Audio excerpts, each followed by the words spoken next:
Hello and welcome into the Knicks-Verse. My name is George, and if this is your first time here or you've been here before but have not subscribed yet, please do so, along with turning on that notification bell so you are alerted when I drop a video or when we go live or whatever. Make a post, and also thumbs ups. Really appreciate those. And share this video. Please share it, and then drop your comments. Love to hear your thoughts and feelings about the game, about anything, maybe something I misspoke or whatever, something I overlooked, or something you want to expound upon further, upon what's been discussed here. And there's plenty to discuss today. This was a tremendous win. The Knicks just won their third in a row at MSG in their little three-game homestand. And they really did it in resounding fashion. Though they were only up by 10 by the end of the first half, because they allowed the Charlotte Hornets to go on a little 8-2 run in the last 90 seconds. That was really the only eyesore that I saw in this game. They would be going in with a nice 15, 16-point lead if that hadn't happened into the half. But they came right out, took care of business, and guess what happened? Thibs rested the starters for those last 5 minutes, I believe, or something like that, which was wild. Now, of course, it was probably a little thank you. It was kind of because it was a result. You know, Steve Clifford, who's the coach of the Charlotte Hornets, he basically went to garbage time as well, so making it easier for Thibs to make that decision. But it was nice to see because the New York Knicks began a tremendous.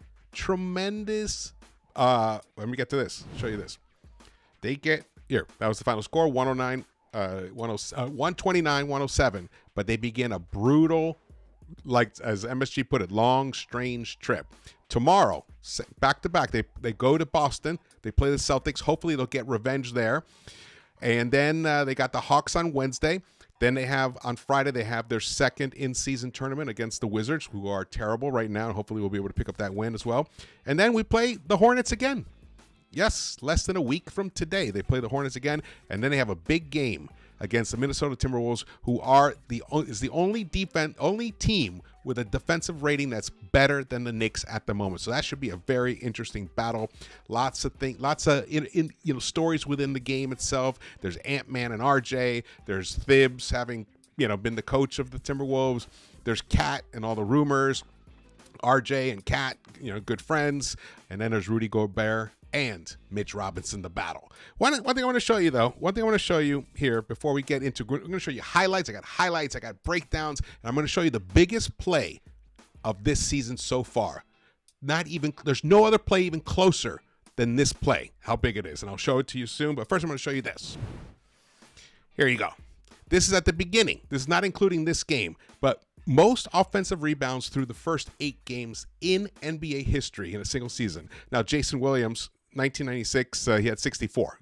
He was a tremendous offensive rebounder. I believe he did that with the New Jersey Nets. I believe that. And then Dennis Rodman, probably the greatest rebounder of all time.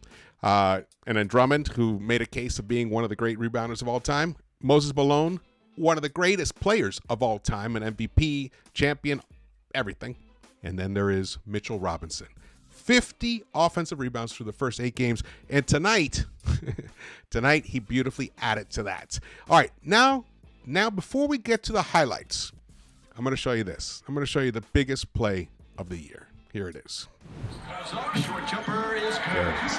So, first field goal, first points for Hart. All right. Lead back to if you missed this one, look what happens here. Look. What's Julius doing?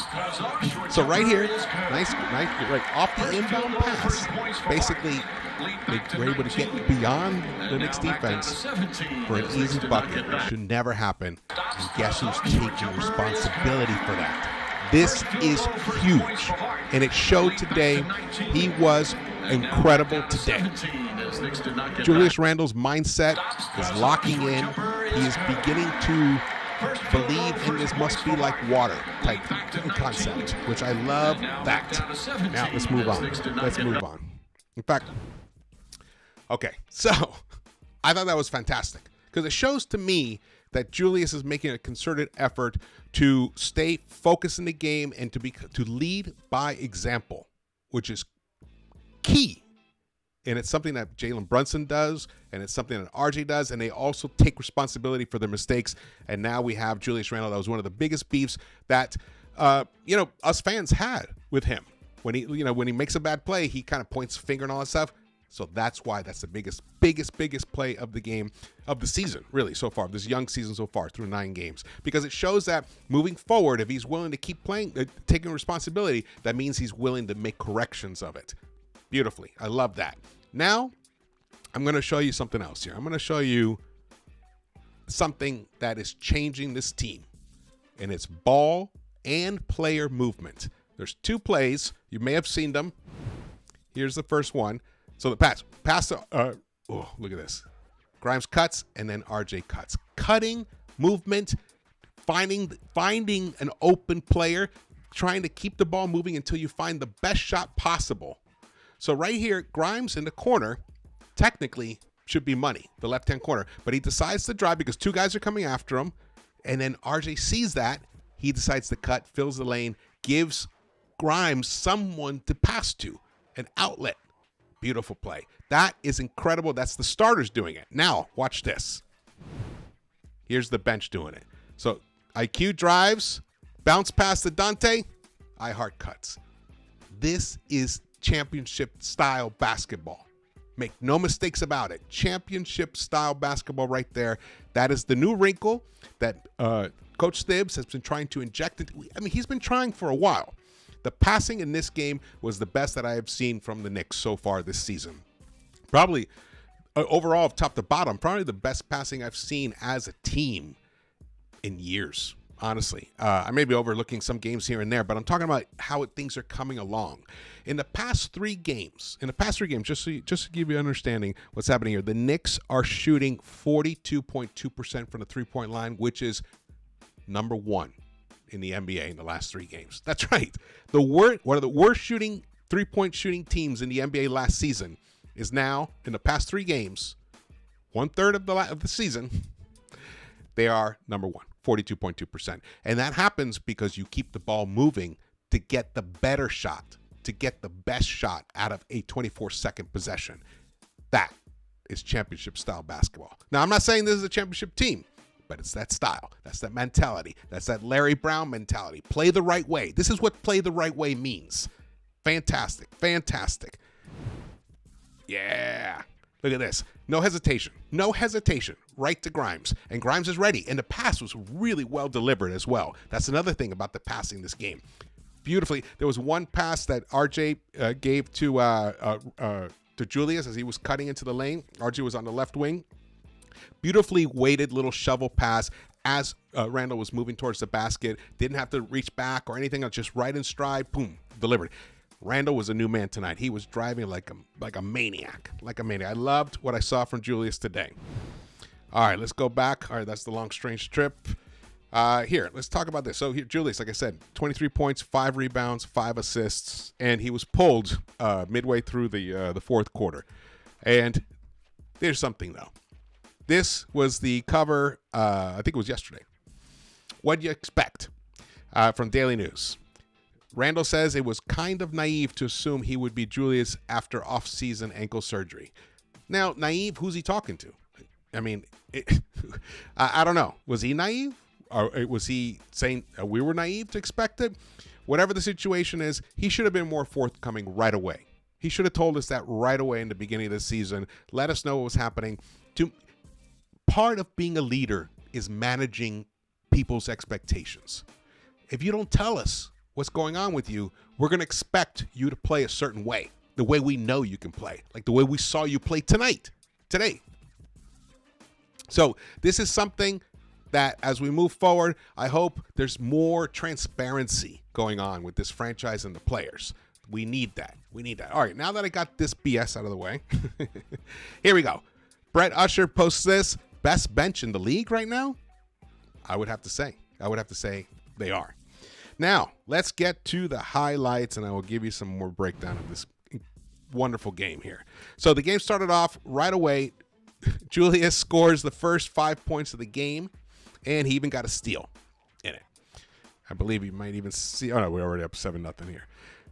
Now, some of the things that need to be noted here. Terry Rozier was injured. He didn't play, and he's their top scorer for the Hornets. Miles Bridges is still having issues. Actually, I don't know the details, but something happened again, which is keeping him from being on the floor. And then the third thing that happened to them is Their big rook, their number 2 draft pick, the guy drafted right after Victor Wembanyama, got off to a tremendous start. He was 5 of 6, 1 of 2 from the 3-point line. He had 11 points in the first 10 minutes of the game.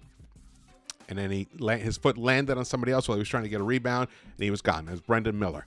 Brendan Miller was gone, and that definitely hurt them as well. So those are all the caveats that have to be said, but that's why when you look at a score like 129-107, that's the way it should be when you're playing against a team that's so severely compromised in terms of their scoring talent. Now, LaMelo Ball, outstanding this game. Not only his efficiency was outstanding when you consider his usage rate, and he had to be because really hardly anybody else was even doing much for the Hornets as well. And yet they were only down 10 at the half. So shout out to them for that. The largest lead of the game was 29. So let me talk about a few more. There's the play I was talking about. So he was gone there. So the ball movement was great. Mitch had some extra rebounds right there and right away in the first quarter. Okay, here's something really important to note here. Jalen Brunson was with the bench late in the first quarter instead of RJ or Julius. That's right.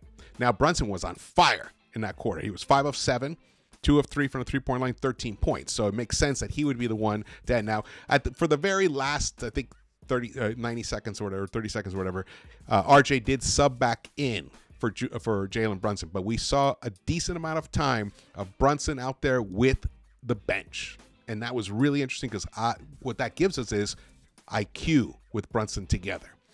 And that's going to be very important when we start talking about Quentin Grimes. Because at some point, it's going to be that's the play I showed you earlier. The best ball movement play right there. One of the 2 best ball movement plays. Now, there were several. In this game. Fantastic. I'm so hyped about the result of this game. Just the way they played, the way they approached it. It was a little bit sleepy the first quarter. Sorry about that. I'm kind of nursing a little bit of a cold.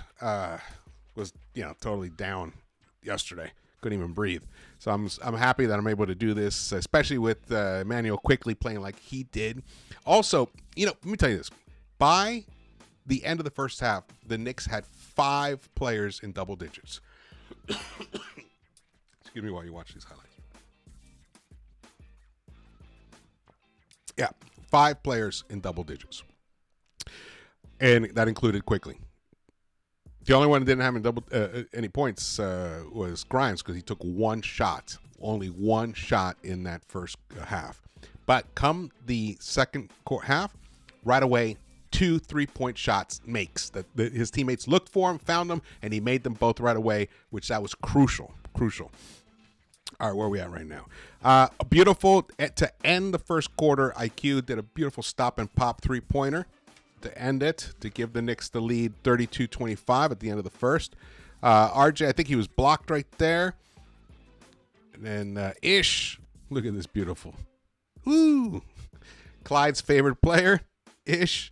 There was a tremendous play in the second quarter. I think we may have passed it already, but when RJ cut for the dunk, oh yeah, that was awesome. It was moving and grooving. Shout out to Clyde again, slamming and jamming, ball moving. Excellent. All right, the third quarter. Here we go. Look at Julius pounding, bully ball. Now, PJ Washington is going to struggle dealing with him. They don't have that many big bodies, the Charlotte Hornets, to deal with someone like Julius when he is on the floor. Look at that, a block from RJ. But unfortunately, the tip back went to a Hornet. Here we go. Oh, that is one of the plays I wanted to highlight. The wicked zip pass across court by Julius. Julius, here's the other thing that's happening. That's beautiful. Julius is making rapid fire decisions the minute the ball is coming his way. And partly is he's catching the ball on the beginning of a move. Perfectly timed, so he's got momentum. He doesn't have to dribble immediately and then decide what to do. He's not trying to see what the defense is going to give him. No, he is imposing his will upon the defense, and that is beautiful. That's what I've been wanting from him all season, and he's doing it now. Look at that. When he's making those kind of shots, fouled, and he makes a beautiful little floater. Actually, it's a beautiful little jump shot is what that is. He has great touch. Now, I'm glad if he was at 70% to begin the season. I don't know where he's at now, but this is fabulous. He can stay right here as far as I'm concerned. I love the way he's playing. Love the way he's playing. One of the concerns were, okay, wait, that was the rapid fire. Oh, yeah, here we go. Oh, yeah, I already showed you that play. All right, we'll just let these play out here. The bench was outstanding. The bench was just phenomenal. This is a big win, guys. It's a big win. It's a relief win because this is the kind of team you have to beat. You have to beat them when they're down. And definitely in the last 3 seasons, even though 2 of those 3 seasons were fabulous for us. Look, that's a great play. That was a 4-point play right there. That's right. Emmanuel quickly with the 4-point play, ladies and gentlemen. Yeah. Look at his bench. Look at his teammates. We got some Jericho time in here. Oh man. This was beautiful. All right, let's get to more discussion. That was unfortunate play, but this is pretty much garbage time right here. Oh, look at IQ. IQ's passing was phenomenal. He was 1 assist shy of a double. He had, I believe he finished with 17 points. He had 9 assists. Here's another little. Oh, look at that. See that little hezzy that IQ did? He looked like he was about to shoot. Froze his defender, shuffled it past the heart for the easier play. I'm glad I'm showing you these because I was about to move on. This is pretty much, I believe it's the last play here. Yeah. Oh, we got Deuce in there. This is the garbage time. Oh, here we go. Nice little floater. All right. All right, ladies and gentlemen, let's move on here. Here we go. This is the story. This is the story of the New York Knicks season. Yes, that biggest play with Randle taking responsibility. Absolutely, because that's all part of the glue. That's all part of the makeup, the ingredients. You want that type of leadership. But none of that matters in terms of being able to become a real, like a bona fide top 4 team in the East. To become one of those teams, Mr.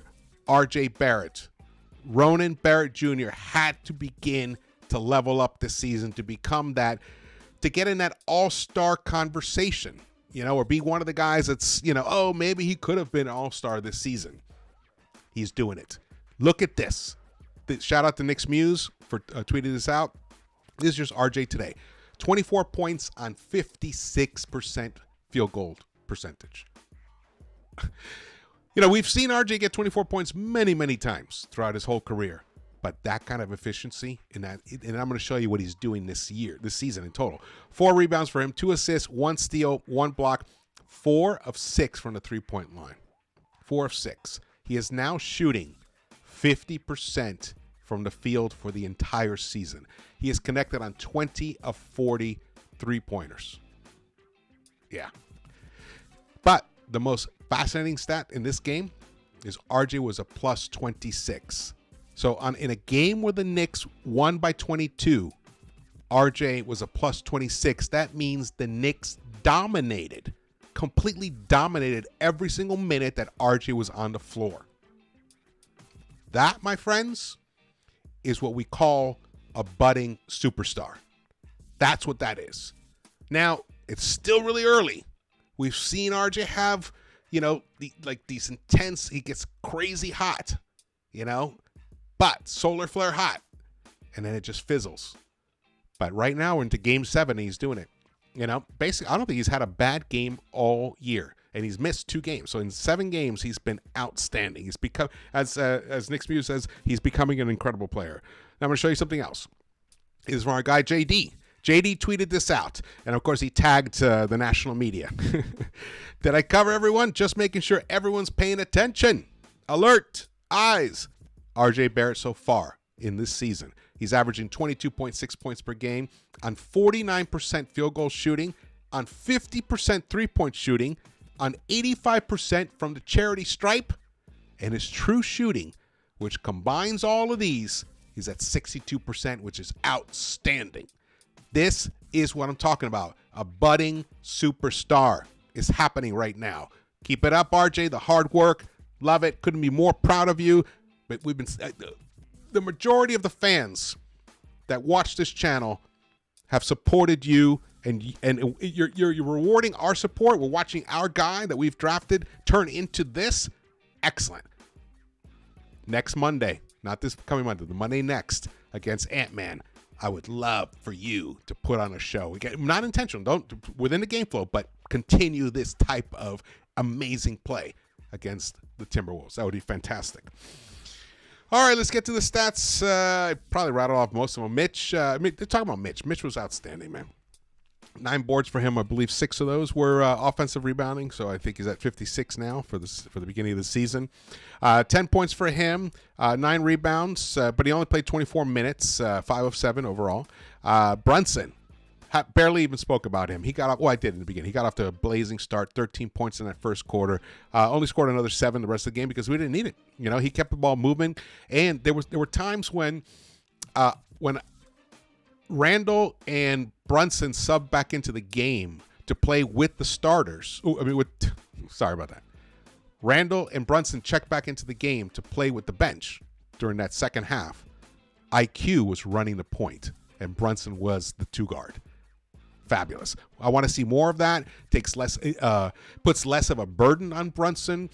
It kind of saves his body a bit because he takes hard charges. He took a really hard charge, an elbow to the face from LaMelo Ball.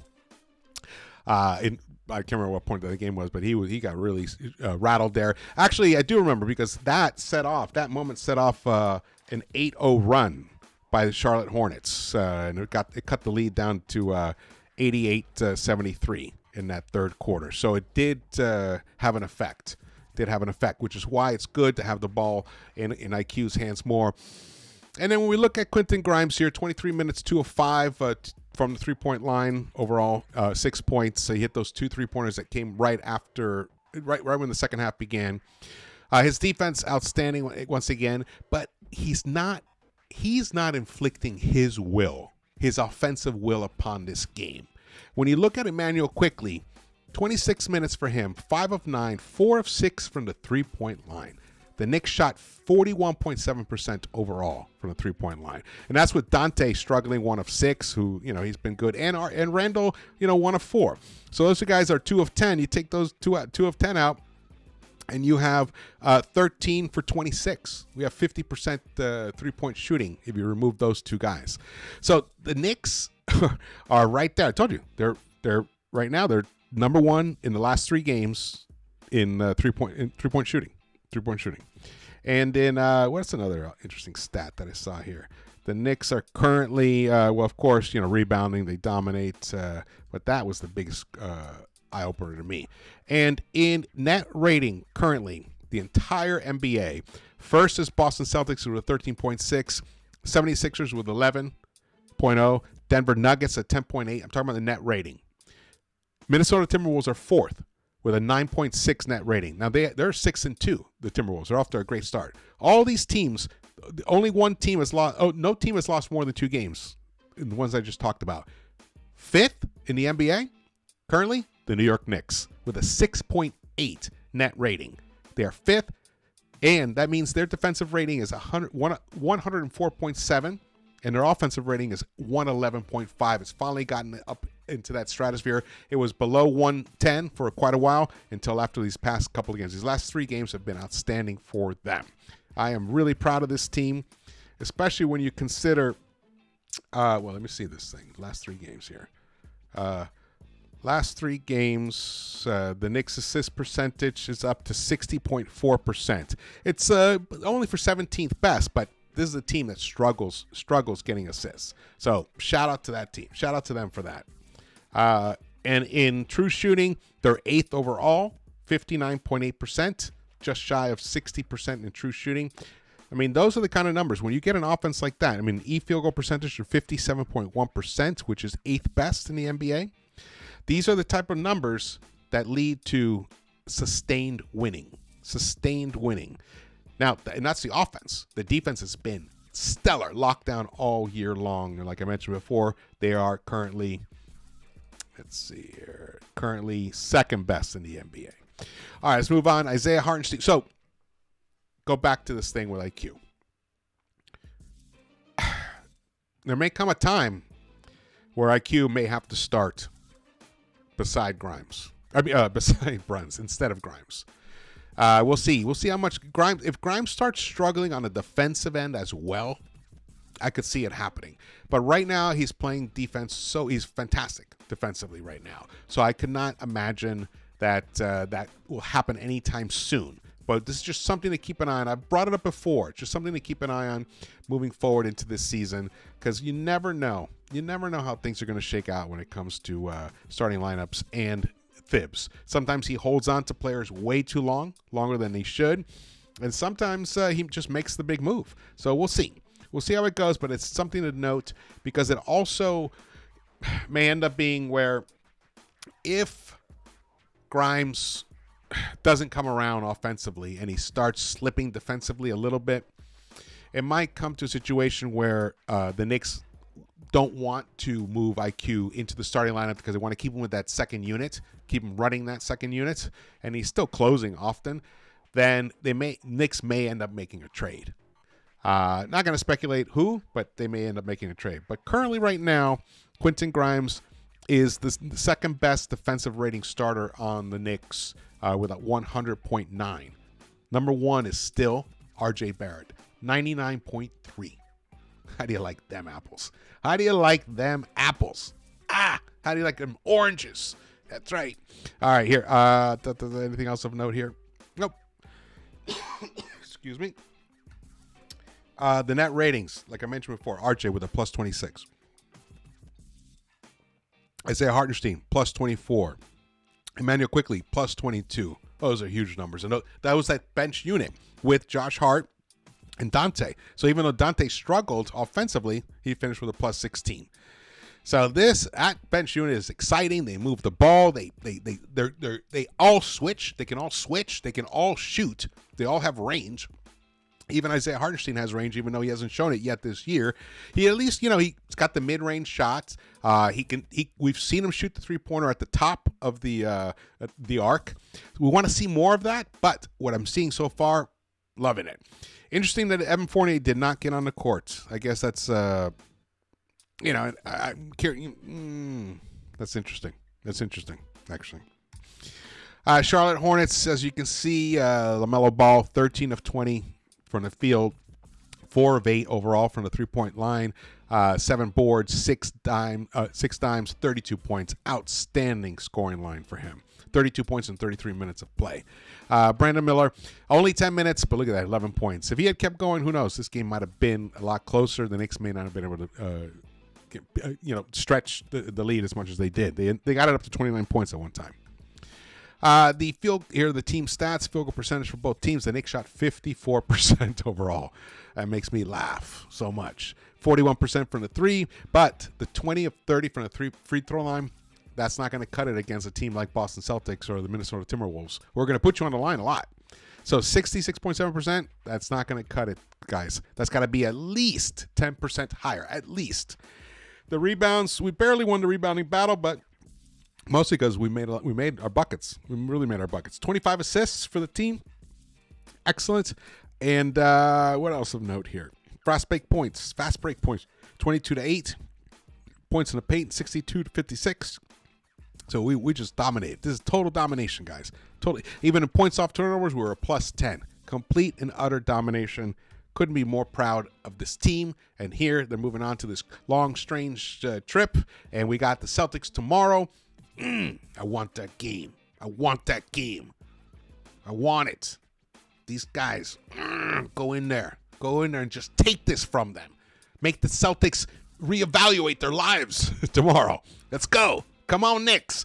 All right, thank you guys for watching this. Again, my name is George. Please subscribe, share this video, hit the thumbs up button for me, and drop your comments if you want to hear your comments. I will be doing a post game tomorrow. Hopefully, it looks like I'm getting better. I got my energy back, and I will see you around the Knicks-Verse.